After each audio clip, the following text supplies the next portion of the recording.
میرے استاد محترم حضرت مولانا حمید الدین حسامی عاقل صاحب رحمۃ اللہ علیہ فرماتے تھے کہ فرعون پہلے فرعون نہیں تھا، بعد میں اس نے اپنے خدا ہونے کا دعویٰ کیا تھا نا، انا ربکم الاعلی کہا تھا اس نے، میں سب سے بڑا رب ہوں۔ تو فرعون پہلے فرعون نہیں تھا، فرعون کو فرعون اس کے چمچوں نے بنایا۔ اس کا ایک چمچا تھا حامان۔ کہتے ہیں کہ فرعون شام کے وقت میں سمندر کے کنارے ٹہلنے کے لیے جاتا تھا۔ سمندر کے کنارے پر آپ نے دیکھا ہوگا موجیں آتی ہے، پانی کے تھپیڑے مارتے ہیں،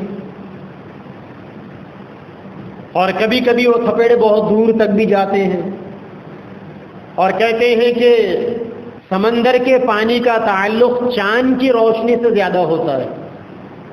یہی وجہ ہے کہ آپ دن میں دیکھو سمندر کے اندر اتنا زیادہ تھپیڑے موجیں نہیں اٹھتی، رات کے اندر سمندر کی موجیں انکنٹرول ہو جاتی، کیونکہ ان کا تعلق چاند کی روشنی سے ہوتا ہے۔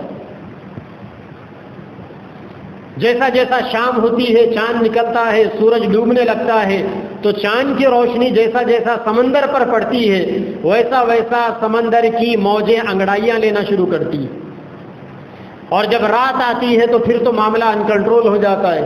یہی وجہ ہے کہ آج دنیا کے سمندروں میں جو بڑی بڑی شپس چلتی ہے، بڑی بڑے جہازیں چلتے ہیں، کہ 1,00,000 ٹن کی جہازیں بھی چلتی ہیں، شام کے وقت میں رک جاتی ہے وہ جہازیں۔ جہاں تک جہاز پہنچتا ہے وہیں پر ڈیرا ڈال دیا جاتا ہے، آگے سفر نہیں ہوتا پھر، کیونکہ چاہے جہاز کتنا ہی زیادہ قوی الہیکل، کتنا ہی زیادہ وزنی کیوں نہ ہو، سمندر کی موجوں کے سامنے اللہ تعالیٰ نے پانی میں ایسی طاقت دی ہے کہ ایک موج آتی ہے اور 1,00,000 ٹن کے جہاز کو پلٹا کر چلے جاتی۔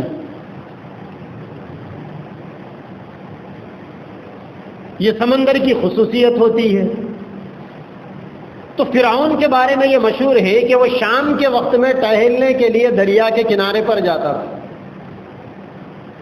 اس کے بارے میں تو مشہور ہے کہ 400 سال تک اللہ نے اس کو بادشاہت دی تھی، اور ایسا صحت مند تھا کہ 400 سال تک اس کے سر میں بھی درد نہیں اٹھا تھا۔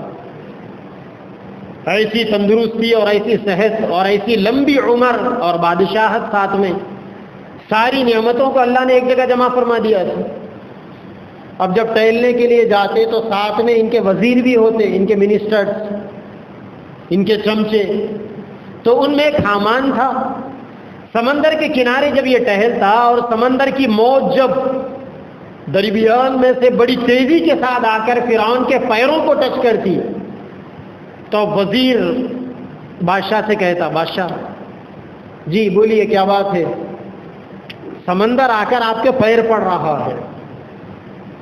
اب بادشاہ کے دل کے اندر جیسا یہ سن لیا سمندر میرے پیر پڑ رہا ہے، اب انہوں نے پلٹا کر وزیر سے سوال کیا کہ سمندر میرے پیر کیوں پڑ رہا ہے؟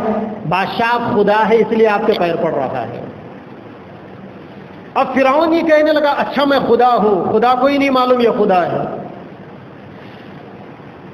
ایک دو دفعہ ایسا معاملہ ہوا، جب یہ معاملہ بار بار ہوا تو فرعون کو بھی زعم آ گیا واقعی میں خدا ہوں، کیونکہ میری حکومت لا زوال، 400 سال سے میں حکومت پر ہوں، اور جو صحت مجھے ملی ہے، اگر میں انسان ہوتا تو سر میں درد ہونا تھا، بیمار ہونا تھا، میں تندرست ہوں، تو اب اس کو بھی وہن چل پڑا اور وہ بھی یہ کہنے لگا کہ میں خدا ہوں۔ پھر اس کے بعد ہوتے ہوتے اس نے اپنی خدائی کا ایسا دعویٰ کر دیا کہ کہنے لگا میں سب سے بڑا خدا ہوں، یعنی لوگوں تمہارا جو خدا ہے نا، میں اس سے بھی بڑا خدا ہوں، اس کا بھی میں ہی خدا ہوں۔